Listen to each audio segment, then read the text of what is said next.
Life and podcast, Bible in a Year. Please help me welcome to the podium, Father Mike Schmidt.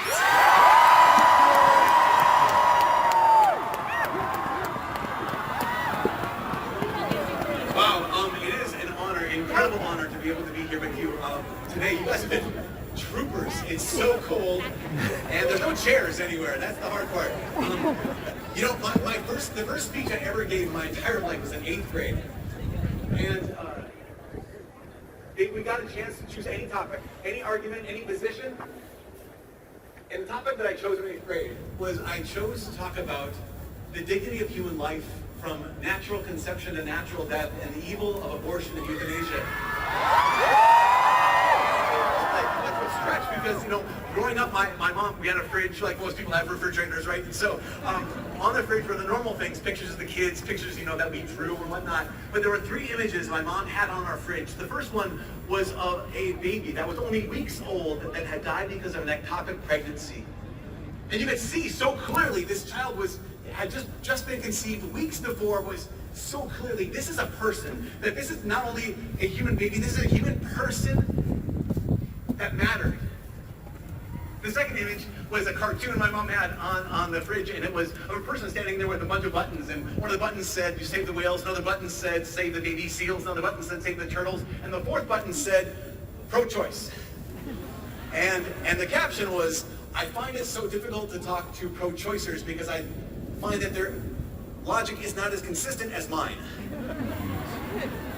And the third image was an image of a garbage bag that was wide open. And in that garbage bag were the remains of children that had been aborted and were being thrown away in the trash. But some pro-lifers had rescued the remains of those babies to treat them like people. Because those babies matter, because people matter.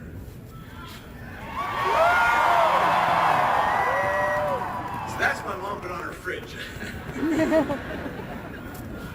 And those images are there, you know, because of this fact, because people matter, and people matter to my mom do this because of a woman named Helen Amundsen. In 1973, Helen Amundsen was about 50 years old, and she was the head nurse at a hospital called Sinai Hospital in Twin Cities in Minnesota. And in 1973, that hospital decided to begin performing abortions. And Helen, she knew that people mattered. She knew that children mattered. She knew that her nurses mattered. And so she hated the fact that this hospital that had done such good in that world, in that part of the world, was now about to do so much evil. And they were forcing her nurses to participate in abortions. They were forcing her nurses to carry the remains of these children to be disposed. And so she went to the board of directors and she said, this needs to stop. Either you stop doing abortions or I'm leaving.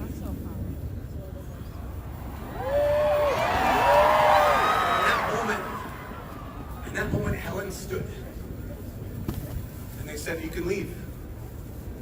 And so in that moment, Helen walked. Tell you, it broke her heart. It almost destroyed her life. She never went back to nursing. Not to tell stories out of school, or her son told me that he believes that if it wasn't for her faith, she might have even ended her own life. But she stood and she walked. And that matters. Because every person matters. Every life matters. But it broke her heart, and I think that's why we're here too, right? I think we're here because abortion, and what it's done is broken our hearts. And I know so many people here, you're standing here because you know the dignity of human life, and so many people are among us because this story is part of your story. Because you found yourself at one point in a place where it seemed like life was an impossible choice. And so I know that we're surrounded by men and women who have chosen abortion. Listen, here's what you need to know. You're supposed to be here. You matter. You belong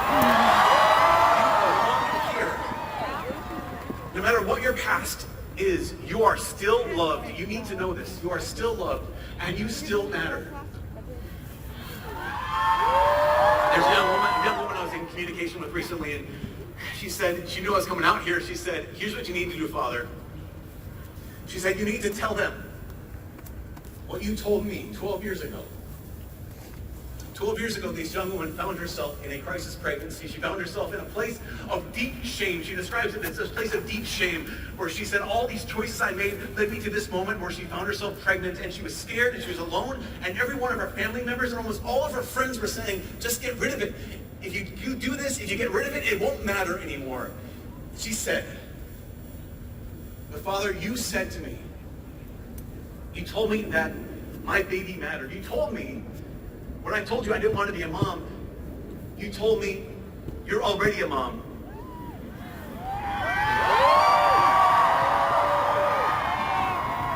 She says you need to tell those women who are in that moment, you're already a mom. And she said, I thought I hated my baby. And I realized these many years later, I didn't hate my baby. I hated the circumstances in which I found myself. I didn't hate my baby. I was ashamed of myself. That young woman 12 years ago, she gave her son to a couple who adopted him and have loved him. He's blessed their life, and they've blessed his life. I've met him. He's an incredible young man. And she said, they need to know that my son is a gift from God himself.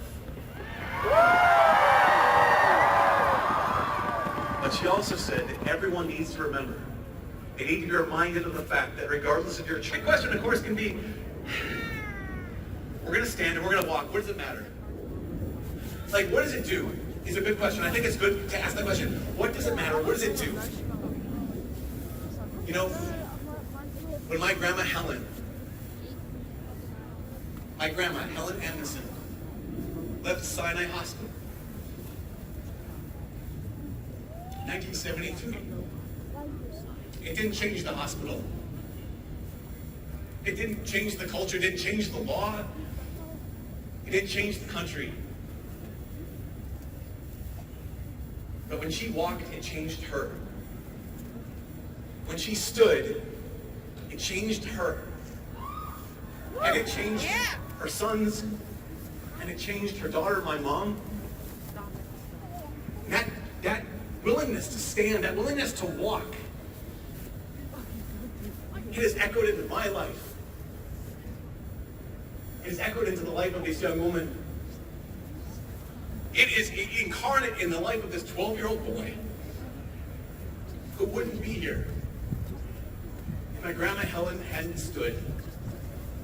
My grandma Helen hadn't walked. Every child matters. Every woman matters. Every person matters.